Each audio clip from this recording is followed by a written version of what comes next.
No one should put this many hours into work. This is not good. And people should not work this hard. They should not do this. This is very painful. Painful in what sense? It hurts my brain and my heart. It hurts. This is not recommended for anyone. I just did it because if I didn't do it, then good chance Tesla would die. When my brother and I were starting our first company, instead of getting an apartment, we just rented a small office and we slept on the couch.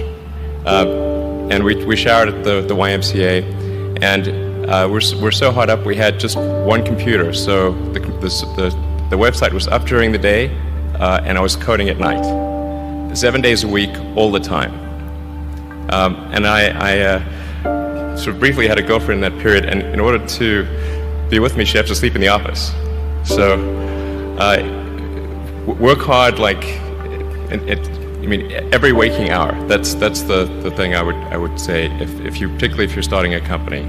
And I mean, if you do simple math, say okay, if somebody else is working 50 hours and you're working 100, you'll get twice as much done in the course of a year as the other company. I mean, Tesla really faced a severe threat of death due to the Model 3 production ramp. Essentially, the company was bleeding money like crazy, and just if we didn't solve these problems in a very short period of time, we would die. And it was extremely difficult to solve them. How close to death did you come? Within single-digit weeks. 22 hours a day, or how many hours? I was working, so 7 days a week, sleeping in the factory. I worked in the paint shop, general assembly, body shop. Do you ever worry about yourself imploding? It's just too much? Absolutely.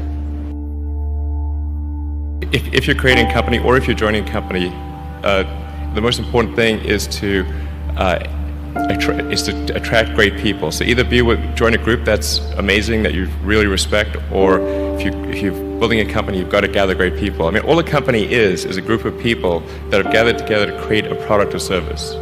And so depending upon how talented and hardworking that group is, and the degree to which they are focused cohesively in a good direction, that will determine the success of the company.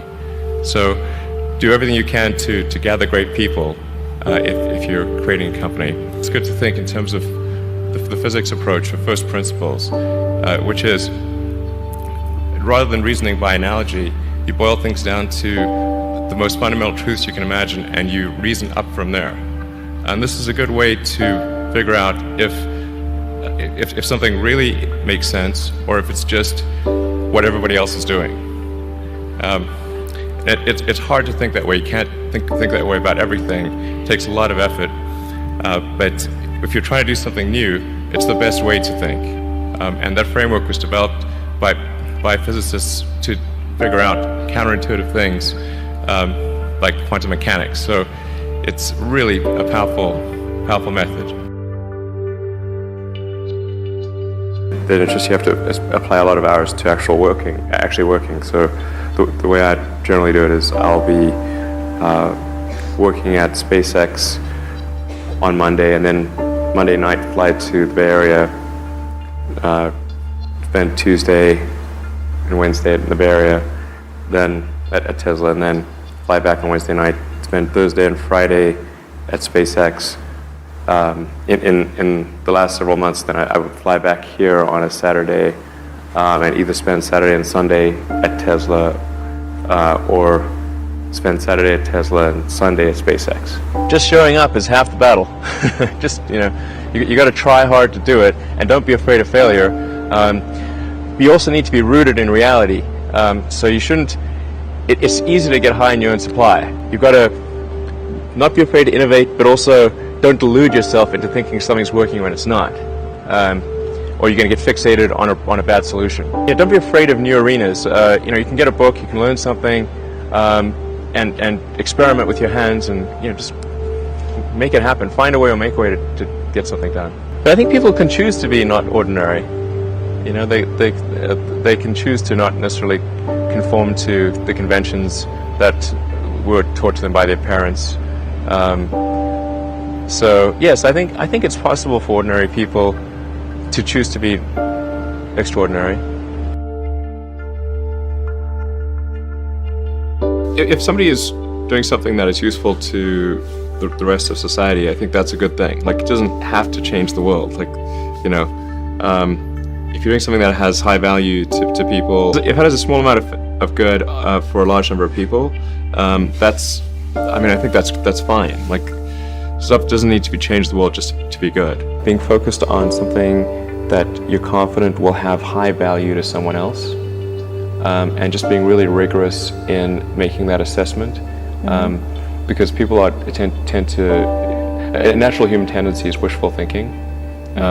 So a challenge for entrepreneurs is to say, well, what's the difference between really believing in your ideals and sticking to them versus pursuing some unrealistic dream that doesn't actually have merit? And that is a really difficult thing to tell. Can you tell the difference between those two things? Right. You know? So you need to be sort of very rigorous in your self-analysis. I think certainly extremely tenacious,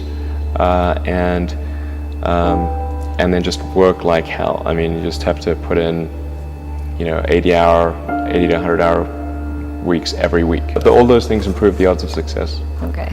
I mean, if other people are putting in 40-hour work weeks and you're putting in 100-hour work weeks, then even if you're doing the same thing, you know that in 1 year you will achieve what they achieve. You will achieve in 4 months what it takes them a year to achieve. You construct this like there's this great holy grail potential in the future.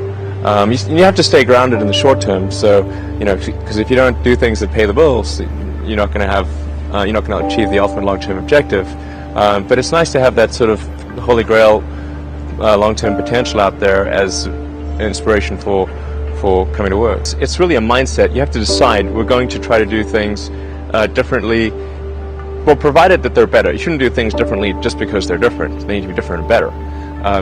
But I think you just have to sort of decide, let's think beyond the normal stuff and have an environment where that sort of thinking is encouraged and rewarded, and where it's okay to fail as well. Because when you try new things, you try this idea, that idea, well, a large number of them are not going to work, and that has to be okay. If every time somebody comes up with an idea that has to be successful, you're not going to get people coming up with ideas. You had that third failure in a row. Did you think, I need to pack this in? Never. Why not? I don't ever give up. I mean, I'd have to be dead or completely incapacitated.